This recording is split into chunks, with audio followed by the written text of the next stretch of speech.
I'm giving away $200 of Bitcoin in the month of May. All you gotta do to enter is subscribe to the channel and like and comment on every video for the maximum number of entries, and I'll be picking 6 winners the end of the month. What are you waiting for? Hey there, crypto friends. Thanks again for joining me for the IOST News Review, where I go over all the most important information in the IOST ecosystem each week. So today I want to start off by talking about the ERC20 token burn. They're going away. They're gone. They're going to X them out. And so let's go look at that news real quick here. So essentially, the IOST mainnet obviously is launched here in February. And what they're doing is they're burning all of the ERC20 tokens, the tokens that were on the Ethereum network.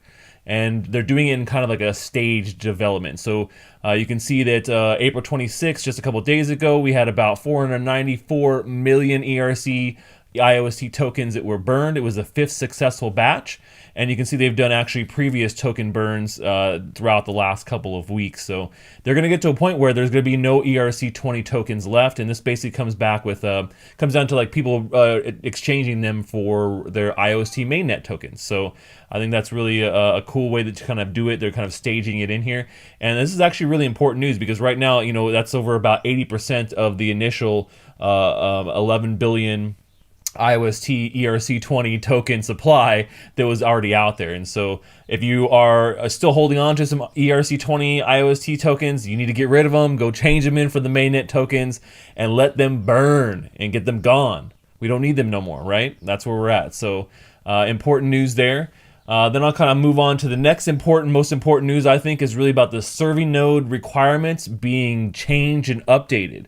So a serving node is basically the actual nodes on the network that push transactions and verify transactions. And so originally, all you needed was 2.1 million IOST staked or voted for you to be able to qualify to be a serving node. Well, they've actually increased that to 8 million, and so you can see that this is actually something they've done just recently here, just this week.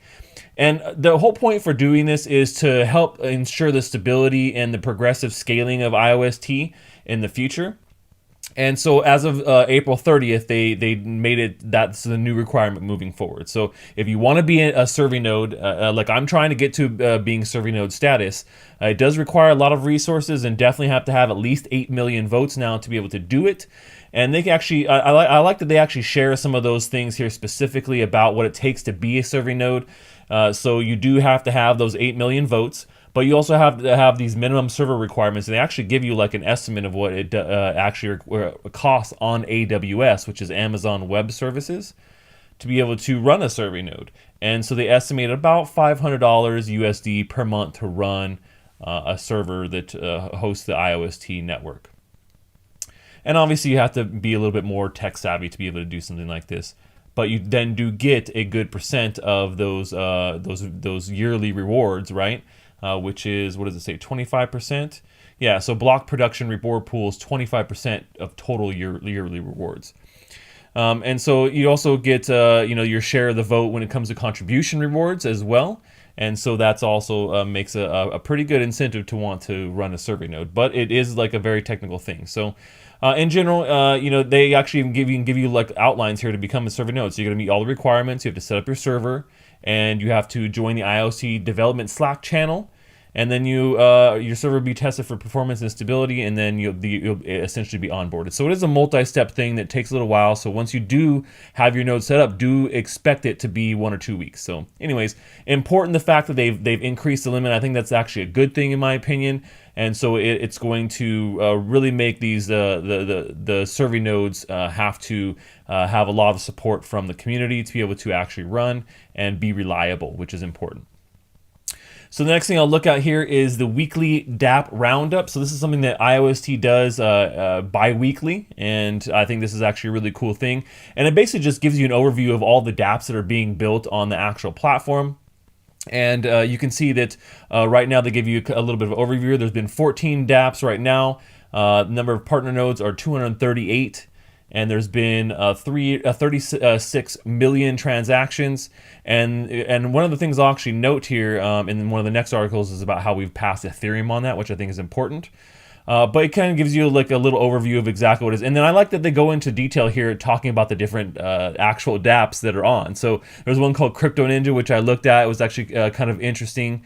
And it's one of the hottest Ethereum dApps in Japan, it says right now. So now you can play it on iOS. And then there's BetHash, which is a new gambling one.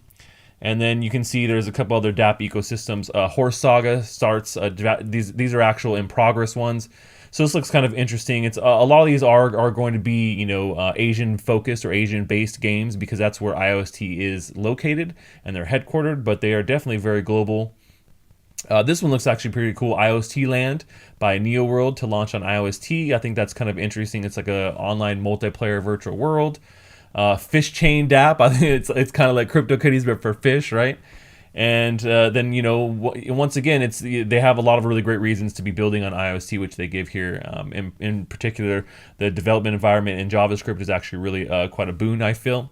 And also, a lot of support for dApps in general for what they're doing. And a cohesive mainnet ecosystem in general, they talk about, building quality layer 2 solutions, cross-chain, data privacy, all great things for dApps. So the next piece of news that I have here is actually also about dApps, and it's about iOS launching or partnering with dAppX, which is a iOS dApp launching platform. And so, alongside, it says, the big four public chains, alongside Ethereum, EOS, and Tron, iOS surpassed Ethereum in the number of transactions made on the network. That's pretty big news. And they'll continue to work with developers. And so in that, moving forward, they're partnering with dAppX, which is an official exclusive section, which is kind of cool, to showcase iOS dApps. And they're basically a distribution platform that integrates with multiple different blockchains. So it's not just for iOS. It makes it easier for people to kind of get into the whole world of using dApps, in particular for iOS. So actually really important thing there. And iOS is all about dApps in general, and so I think that's why it's really important to kind of review some of these things and some of the most important news items for this week. I think that'll do it for me today. Hopefully you guys are out there voting for my node, the iOS stash. I would love your support, and definitely look to have that, getting to that 8 million serving node requirement, so I can also run a serving node. And I'm going to do a step-by-step tutorial once I get there too, so you guys can see exactly what it's like and what you require to actually do it step-by-step when you get your serving node set up. All right, well, I think that's all I have for today. Until next time, stash that crypto, friends.